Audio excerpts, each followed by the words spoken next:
Indo British advanced pain clinic నొప్పి మాయం surgery దూరం ఫర్ అపాయింట్మెంట్స్ 9155515563. నమస్కారం, వెల్కమ్ టు ఐ డ్రీమ్. ధర్మ మార్గం విత్ విజిత కార్యక్రమానికి స్వాగతం. ప్రస్తుతం మనతో పాటు ఉన్నారు ప్రముఖ ఆధ్యాత్మికవేత్త గట్టుపల్లి సురేష్ బాబు గారు. ఇప్పుడు వారితో మాట్లాడి మరిన్ని విషయాలు తెలుసుకునే ప్రయత్నం చేద్దాం. నమస్కారం అండి. జై శ్రీమన్నారాయణ. సాధారణంగా భగవంతుడి విషయానికి వస్తే చాలామంది మొక్కులు మొక్కుతూ ఉంటారు. మొక్కి నాకు అనుకున్నది నెరవేరింది అని చెప్పి మొక్కులు తీరుస్తూ ఉంటారు. ఎక్కువగా ఎటువంటి మొక్కులు మొక్కుతారు అని అంటే వాళ్ళకి ఏదో ఒక కోరిక ఉంటుంది. నాకు ఈ కోరిక నెరవేరితే కనుక నా తలనీడాలు ఇస్తానని కానీ, లేదంటే బంగారం హుండీలో వేస్తా, డబ్బులు హుండీలో వేస్తా, ఇలాంటివి ఎక్కువగా తలనీలాలు, బంగారం, డబ్బు రూపంలో ఇవే. నిజంగా భగవంతుడు సృష్టించినవే ఇవన్నీ కూడా, మనతో సహా ఈ ధనము ఇదంతా కూడా సంపద కూడా. మరి భగవంతుడు వీటన్నింటినీ ఆశిస్తాడంటారా మన దగ్గర నుంచి? మళ్ళీ ఆయన ఇచ్చిందే మళ్ళీ మనం ఆయనకి కోరిక నెరవేర్చాడని చెప్పి ఇవ్వటం ఏంటండి? అయితే ముఖ్యంగా మనిషికి ఒక భయం అనేది ఉండాలి. ఈ భయం అనేది ఎందుకు అంటే, ఎవరో నన్ను అదాటిగా చేస్తే మాత్రమే నేను తప్పు చేయకుండా ఉంటాను. ఇప్పుడు ఒక పిల్లవాడు ఉన్నాడు అనుకోండి, ఆ పిల్లవాడికి ఫుల్ సెక్యూరిటీ, ఫుల్గా ఫ్రీడమ్ ఇచ్చేస్తాం అనుకోండి, ఏం చేస్తాడు? ఒక 18 ఏళ్ళ అబ్బాయికి ఒక బుల్లెట్ ఇచ్చేస్తే ఏం చేస్తాడంటే రోడ్ల మీదకి అలా వెళ్ళిపోతుంటాడు అనమాట. ఆ ట్రాఫిక్ సిగ్నల్, పోలీసు వాళ్ళు, అది ఇంట్లో పెద్దవాళ్ళు నన్ను ఇబ్బంది పెడతారు అనుకుంటే ఆ అబ్బాయి కంట్రోల్లో వెళ్తాడు. వెళ్ళలేనటువంటి వాళ్ళు ఇంకెట్లయినా వెళ్తూనే ఉంటారు అనుకోండి. సో కనీస కంట్రోల్ ఉంటుంది. అలానే దేవుడు అనేది ఏంటంటే మనల్ని కంట్రోల్లో ఉంచడానికి ఒక రకమైనటువంటి మన మైండ్ సెట్ని సెట్ చేసుకోవడానికి ఒక పదం. దేవుడు అనేది గొప్పది. ఏ భాషలో అయినా దేవుడైనా అంటారు. సో ఈ దేవుడు అనేది ఏంటంటే ఒక గొప్ప పదం. ఆ పదానికి మనం కట్టుబడి ఉండాలి. ఒక అనుబంధం, భార్యాభర్తల మధ్యన, పేరెంట్స్కి పిల్లల మధ్యన ఎలా అయితే అనుబంధం ఉంటుందో, దేవుడు మనకు తెలియని ఒక ఆకారం తీసుకొచ్చి దేవుడు అనే దానికి ఒక బంధం అనేది ఉండాలన్నమాట. దానికి దేవుడు. అయితే ఈ మొక్కుబడులు అనేది ఉంటుంది. ఇప్పుడు చంటి పిల్లడప్పుడు వాళ్ళ నాన్నగారిని వాళ్ళ అమ్మని అడుగుతారు, నాకు చాక్లెట్ కావాలి, బిస్కెట్ కావాలంటే వాళ్ళు కొనిపెడతారు. కామన్గా అయితే వాళ్ళు కొనిపెట్టేదానికి ఉంటుంది. ఇది ఏంటంటే మా నాన్నగారు మాకు కొనిపెడతారు అనే ఒక ధీమా. వాళ్ళకి చిన్న వయసులో, ఏమి తెలియని వయసులో కూడా వాళ్ళ నాన్నగారు వాళ్ళ అమ్మనే అడుగుతారు, నాకు చాక్లెట్ బిస్కెట్ కావాలి, అది ఏం కావాలి, సైకిల్ కావాలా, బుక్స్ కావాలా, ఏం చదువుకోవాలి, అన్నీ కూడా పేరెంట్స్ వాళ్ళని చూసుకుంటూ ఉంటారు. ఇది ఏంటంటే అనుబంధం, వాళ్ళ ఒక రిలేషన్షిప్ అలా ఉంటుంది. ఈ రిలేషన్షిప్లో భాగంగానే దేవుడు అనే ఒక పదాన్ని వాళ్ళ నాన్నగారు ఎలా అయితే పూజిస్తూ ఉంటారో, ఈ పిల్లలు సైతం కూడా వచ్చేటప్పటికి అదే నాగరికత నడుస్తూ ఉంటుంది. అయితే వాళ్ళు మొక్కు ఉంటారు, పిల్లలు కూడా అలానే మొక్కు ఉంటారు. కామన్గా ఏంటంటే ఈ దేవుడు సబ్జెక్ట్ వచ్చేటికి మొక్కుబడులు మనం అడుగుతున్నాం కాబట్టి, ఈ మొక్కుబడులు ఎలా ఉంటుంటే దేవుడు కానివ్వండి, అమ్మవారు కానివ్వండి, అయ్యవారు కానివ్వండి, ఎవరైతే ఉన్నారో వాళ్ళు తీరుస్తారని ఒక నమ్మకం బట్టే ఉంటుంది. ఇప్పుడు మీరు ఒక పంట వేస్తారు, ఒక బియ్యం వేస్తారు. ఒక బియ్యం వేస్తారంటే నారు పోయాలి, నీరు పోయాలి, దానికి విత్తనం ఉండాలి, దానికి మొక్క మొలవాలి, దానికి పెద్ద కావాలి, దానికి వాటర్ సరిగా ఉండాలి, ఎరువు సరిగా వేయాలి, భూమి సారం ఉండాలి. ఇవన్నీ అయిన తర్వాత వేస్తే ఒక 4 నెలలకు 5 నెలలకు పంట వస్తుంది. ఈ రోజుల్లో ఇలా 15 రోజులు కూడా పంట వస్తుంది. ఆర్గానిక్ లేకుండా అయితే, ఆర్గానిక్ అయితే మనకు 3 నెలలు 4 నెలలు పంట వస్తుంది. ఓకేనా? అయితే ఈ పంట రావడానికి 2 నెలలు పడుతుంది. మనము ఏదో ఎక్కడో మొక్కుంటాం. ఆ మొక్కుబడికి తీర్చే అటువంటి టైంలో మన జాతకం బాగోదు. మన జాతకం అప్పులు పాలయ్యారనుకోండి, దేవుడా నాకు అప్పులు తీరాలి, నేను ఒక ఇన్ని కొబ్బరికాయలు కొడతానని మొక్కుంటాం. అది దేవుడు వింటాడా లేదనేది కాదు, నమ్మకం. వింటాడని ఒక నమ్మకం. యేసుప్రభు అయినా, అల్లా అయినా, లేకపోతే హిందూ దేవుళ్ళు ఎవరైతే ఉన్నారో, ఎవరైనా సరే, ఎన్నో రకాల మతాలు, ఎన్నో రకాల దేవుళ్ళు ఉన్నాయి. అసలు దేవుడు అనేవాడు ఉన్నది ఒక్కడే కదా. ఎన్ని రకాల అవతారాలు ఉన్నాయి, కానీ వీళ్ళు మత కొల్లోగల కొట్టుకోవడం తప్పితే దేవుడు అనేది ఒకడే. ఆయన ఎక్కడుంటాడో ఎవరికి తెలియదు. నాకు తెలిసిన దేవుడు ఏంటంటే అమ్మా నాన్నే, వాళ్ళే పుష్టించారు కాబట్టి వాళ్ళే దేవుళ్ళు. అయితే వీళ్ళకి మొక్కుబడులు మొక్కోవడానికి కారణం ఏంటంటే అవి తీరుతాయి అని. వీళ్ళ జాతకం బాగాలేనప్పుడు పంట వేసేటప్పుడు ఎలా అయితే దేవుడిని అడుగుతారు, 4 నెలల తర్వాత పంట వస్తుంది. అదే వర్షం పడి పంట పోయిందనుకోండి, ఆ దేవుడు సరిగా చూడలేదనే, దేవుడు సరిగా మా మీద అనుగ్రహం లేదు, చూడలేదనే, అంటే వాడి జాతకం ఇంకా బాగలేదు అని. ఇప్పుడు శని భగవానుడు 19 సంవత్సరాలు ఏళ్ళనాడు శని పడతాడు, అర్ధాశ్మ శని పడతాడు. సో ఒక్కొక్క జాతకానికి శని భగవానుడు బాగానే ఉంటుంది, ఒక్కొక్క జాతకానికి బాగుండదు, ఒక్కొక్క జాతకానికి శుక్రుడు బాగుంటాడు. అలానే వీళ్ళ జాతక రీత్యానో లేదా వాస్తుపరంగానో బాగలేదనుకోండి, ఆ దేవుడిని మొక్కుతారు, దేవుడు నన్ను సరిగా చూడలేదు, దేవుడు నన్ను ఆరాధించలేదు, దేవుడు నా వైపు చూపలేదు అని. అలా ఏం ఉండదండి. దేవుడు ఏం చేయాలనుకుంటాడో అది చేస్తాడు. నిన్ను సృష్టించేటప్పుడే నీ జాతకం ఒకటి ఉంటుంది. నీ జాతకం ఇంకోటి ఏంటంటే గొప్ప విషయం, ఇది మీకు తెలియాల్సినటువంటి గొప్ప విషయం ఏంటంటే, మానవుడు తన జాతకం తనే రాసుకుంటాడు. ఇది మీకు ఎంతవరకు ఐడియా ఉందా? అంటే దేవుడు మొక్కుబడులని సెకండ్, అది మనం మాట్లాడుతాము.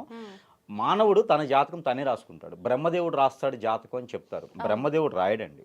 ఈ జన్మలో మనం చేసినటువంటి పాపపుణ్యాలు ఏవైతే ఉన్నాయో ఈ పాపపుణ్యాలు లెక్కించేటువంటి స్వర్గం ఏదైతే ఉందో ఆ స్వర్గం లోకంలో మళ్ళీ నీ టైం అనేది అయిపోయిన తర్వాత భూమి మీద నీ టైం అనేది అయిపోయిన తర్వాత స్వర్గానికి వెళ్తాం.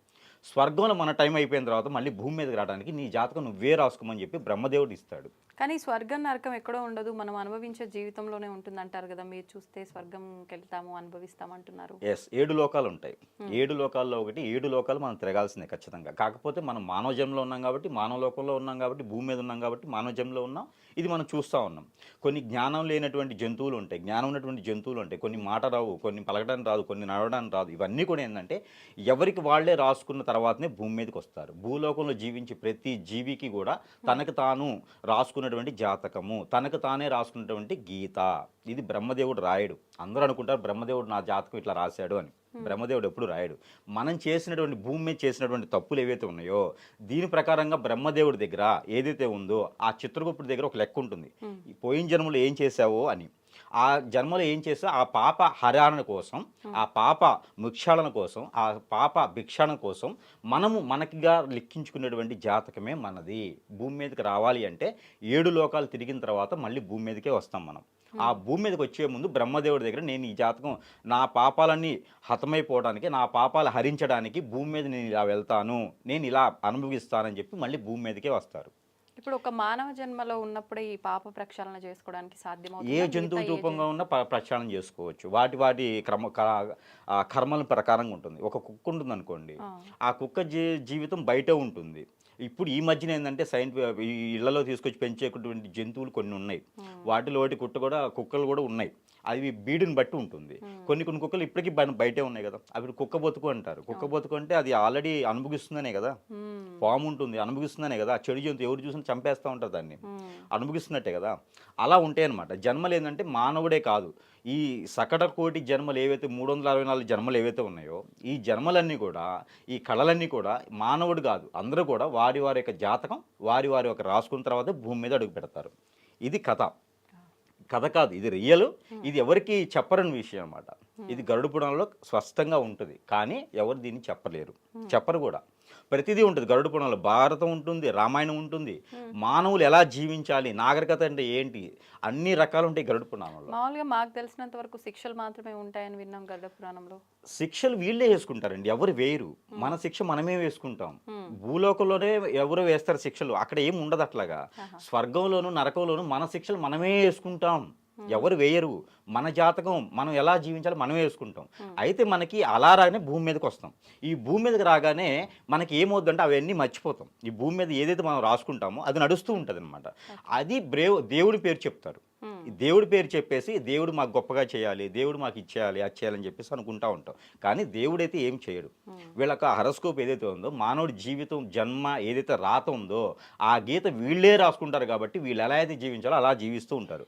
అయితే మనకి ఎప్పుడో కాని పనులు అయితే ఏవైతే ఉంటాయో అవి అవుతున్నాయి అంటే వీళ్ళ కర్మ కొద్దీ అవుతాయి. అవి అంతే, వీళ్ళు రాసుకున్నారు ఎప్పుడో, వీళ్ళు రాసుకున్న ప్రకారంగానే ఆ పనులు అవుతూ ఉంటాయి. కాకపోతే అది దేవుడు చేశాడనే ఒక భావనతో ఆ దేవుడి మొక్కుబడులు ఏవైతే ఉన్నాయో అవి తీర్చుకుంటూ ఉంటారు. కాకపోతే వీళ్ళు సంపాదించిన దానిలో కానివ్వండి, వీళ్ళకి వచ్చేటువంటి దానిలో కొంత పాపం ఉంటుంది.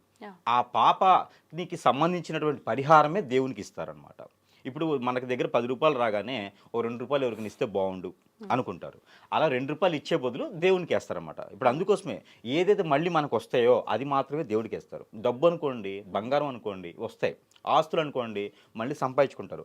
మనకు తల్లీలాలు ఇస్తారు, చాలా దగ్గర ముడుపులు కట్టి తల్లీలాలు ఇస్తారు. అవైతే మళ్ళీ వచ్చేవి, రానివి కాళ్ళలో చేతిలో లేకపోతే కిడ్నీలో కళ్ళలో ఇవ్వరు. ఎందుకని ఇవ్వరంటే అవి మళ్ళీ రావు కదా. అందుకనే ఏవైతే మనిషికి మళ్ళీ స్వార్థంతో వస్తాయో అవే దేవుడికి ఇస్తారు. ఓకేనా. దేవుడనే గొప్ప ఉంటుంది, దేవుడని అభిమానం, ప్రేమ అన్ని రకాలు ఉంటాయి. ఆ స్వామివారి యొక్క దర్శనం అయితేనే చాలు అనేది ఉంటుంది. ఎంతమందిలో ఉన్నా కూడా స్వామివారు నన్ను చూశారు అని ఆనందం ఉంటుంది. కానీ ఆ దేవుడికి ఏమి ఇవ్వడు. భక్త కన్నప్పలాగా కళ్ళు పొడి చేసి ఇవ్వరు. ఓకేనా. ఏదైతే ఇస్తారు, తలలీలాలు ఇస్తారు. దేవునికి బాడీలో సంబంధించిన ఏమి ఇవ్వరు, తలలీలలు మాత్రమే ఇస్తారంటే వెంట్రుకలు మళ్ళీ వస్తాయి. కాబట్టి ఎవరినైనా పిలిచేసి ఎంత భక్తుడైనా సరే కాళ్ళు ఇవ్వమనండి, చేతులు ఇవ్వమనండి, ఇవ్వరు. ఎందుకంటే అవి మళ్ళీ రావు కదా. అందుకని దేవుడైన ఒక భయం ఉంది.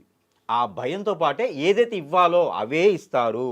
అది మొక్కుబడులు తీరుతాయా తీర్చుతాయా అనేది లేదు, నమ్మకం కొందే చేస్తారు. శివునికైనా ఇవే ఉంటుంది, పార్వతీమాతకైనా ఉంటుంది, లేకపోతే లక్ష్మీ అమ్మవారికైనా, లేకపోతే కనకదుర్గమ్మకైనా, లేకపోతే అల్లాకైనా, లేకపోతే మనకి యేసుప్రభుకైనా సరే తలలీలాలు ఇవ్వటము, లేకపోతే వాళ్ళు ఇచ్చినటువంటి కొబ్బరికాయలు కొట్టడము, ప్రకృతిలోంచి వచ్చినవి తీసుకోవడం తప్పితే, ఆత్మస్వరూపంగా నమస్కారం చేసుకోవడం తప్పితే ఏముండదు. అందుకనే దేవుడు ఇచ్చినవే దేవుడికే ఇస్తూ ఉంటాం. అంతమించి మనకు ప్రత్యేకంగా ఏమి తీసుకోరు. మనకి బాడీలో సంబంధించిన పార్ట్లు అయితే ఏమి ఇవ్వరు. ఆయన ఏం ఆశించడంటే దేవుడు లేడు కదా ఆశించడానికి. దేవుడు ఎక్కడ ఉన్నాడు? మానవులోనే కదా ఉన్నాడు. వీళ్ళు అనుకుంటేనే కదా దేవుడు అయ్యాడు. మానవులు అనుకుంటేనే కదా.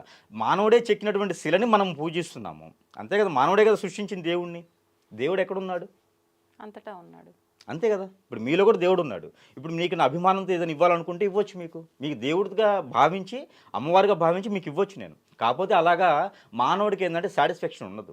మానవుడు సాటిస్ఫాక్షన్ ఎక్కడ అవ్వలేడు. అందుకనే దేవుడి పేరు చెప్పుకొని పూజలు చేస్తూ ఉంటారు. కొంతమంది లక్షల రూపాయలు పెట్టేసి కొన్ని రకాల హోమాలు యజ్ఞాలు చేస్తూ ఉంటారు. మంచిదే, పాజిటివ్ ఉంటుంది. అదేదో అనాథలకో పిల్లలకో లేకపోతే మంచి చేయడానికో కార్యక్రమానికో పెడితే బాగా జరుగుతుంది. ఈ దేవుడి పేరు చెప్పేసని కొంతమంది స్వార్థంగా ఉండేసి దానికి ఒక టీములను ఏర్పాటు చేసేసి ఆ దేవుడి పేరుతో దొంగ స్వామీజీలు కూడా ఏర్పడేసి కొన్ని కోట్ల రూపాయలకి అధిపతులుగా ఉంటున్నారు. అలానే కొన్ని కోట్ల రూపాయలకి దాన్ని ఏమంటారు, రాజకీయ నాయకులకు కానీ సెలబ్రిటీస్ కానీ బినామీస్, ఆ స్వామీజీ పేరుతో బినామీలు ఉన్న వాళ్ళు కూడా మనం చాలామంది చూస్తున్నాము. ఇవన్నీ కూడా ఏంటంటే దేవుడి పేరు చెప్పి ఆహారం తినాలండి. దేవుడు అని చెప్పుకున్న వాళ్ళు ఆహారం తినరు కదండి. ఇప్పుడు దేవుడు అనేవాడు ఆహారం తిన్నట్టు నాకు తెలియదు. మరి వీళ్ళు ఎందుకు తింటున్నారు? మరి కుల మతాల మధ్యన విభేదాలు ఎందుకు వస్తున్నాయి? కోట్లాట్లు ఎందుకు వస్తున్నాయి? మా దేవుడు అంటే మా దేవుడు అని చెప్పేసి రూపాలు మార్చేసి ఎందుకు విగ్రహాలు చేస్తున్నారు? ఎందుకు శిలలు కడుతున్నారు? ఎందుకు గుళ్ళు కడుతున్నారు? గోపురాలు కడుతున్నారు? దాన్ని మళ్ళీ డెకరేట్ చేస్తున్నారు. దేవుడు అనేవాడికి అవన్నీ అవసరం లేదు కదా. ఆయన సృష్టించుకోగలుగుతాడు కదా. ఇవన్నీ అవసరం లేదు. ఇవన్నీ మానవులు సృష్టించేటువంటి క్రియ, దాని మీద బ్రతకడానికి చేసేటువంటి క్రియ. ఇప్పుడు ఎట్లా ఉంది, కార్పొరేట్ ఆఫీస్ ఒకటి ఉండిద్దండి. ఒక 10,000 శాలరీ అయితే సాటిస్ఫాక్షన్గా జాబ్ చేస్తారు. మీరు 10,000 శాలరీకి ఒప్పుకునే జాబ్ చేస్తారు కదా. ఇంకో దగ్గర ఆఫర్ 15,000 అని వస్తుంది. ఖచ్చితంగా వెళ్తారా లేదా? అంటే మనకి సాటిస్ఫాక్షన్ అనేది ఎక్కడ ఉండదు. అందుకనే దేవుడి పేరు చెప్పేసుకొని నాకు ₹1,00,00,000 వస్తే 10% దేవుడికి ఇస్తా. అవే కదా మనకు ఉండిలో దొరికే డబ్బులన్నీ కూడా అవే కదా. ఆ 10% దేవుడికి ఇస్తా అంటారు. అదే నేను నాకు ₹1,00,00,000 వస్తే నేను 2 కార్లు ఇస్తా అని మొక్కోరు అనమాట. అవి రావు కాబట్టి వచ్చేవే దేవుడికి మొక్కుతారు. అంటే అప్పుడు దేవుడి మీద ప్రేమ కాదు, భయం. అదే దేవుడి మీద భయంతో మొక్కుతారనమాట, ప్రేమతో కాదు. అందుకనే ఇప్పుడు ఉన్నటువంటి సమాజం కానీ జీవితాలు కానీ ఇప్పుడు అన్నీ కూడా ఇట్లా ఏర్పడతాయి. ఏంటంటే దేవుడి మీద ఉన్నటువంటి భయంతో చేసేటువంటి కార్యక్రమాలు ఉన్నాయి కాబట్టి ఇట్లా ఉంది. దేవుడి మీద భక్తితో చేస్తే అన్నీ బాగుంటాయి. తల్లిదండ్రులకి మించినటువంటి దైవం లేదు, తల్లిదండ్రులకి గురువుకి మించినటువంటి దేవుడు లేడు. వాళ్ళ ముగ్గురు మాత్రమే బయటికి తీసుకురాగలుగుతారు, జ్ఞానాన్ని పెంచగలుగుతారు, ఏదైనా చేయగలుగుతారు. కానీ మంచి పనులు చేసేవాడికి అతనే దేవుడు, ఆవిడే దేవుడు. కాబట్టి వాళ్ళు ఏం చేసినా చేయకపోయినా మంచి పనులు చేస్తే చాలు. దేవుడికి ఏం కోరుకోరు. ఆ దేవుడికి ఇవ్వాల్సినవి పేదలకో లేకపోతే ఏదైనా ఇంకోటి కార్యక్రమం చేస్తే చాలా మంచి జరుగుతుంది అనమాట. దేవుడి పేరు చెప్పేసని కోట్లాది రూపాయలు ఉండిల్లో వేసడం ద్వారా అవి మళ్ళీ కూడా ఉపయోగం లేకుండా అవుతాయి. కాబట్టి ఆ పాప మూర్తి విమోచనం అవుతుందని వీళ్ళు అనుకుంటారు. అంతమించి ఏం లేదు. దేవుడు ఎప్పుడు ఏది కోరుకోడు. దేవుడు ఒక బలం, దేవుడు ఒక ధైర్యం, దేవుడు ఒక స్వరూపం, అంతే. దేవుడు అనేది ఇంకా అంతమించి నాకు తెలిసినంత వరకు అయితే అంతే ఉంటుంది.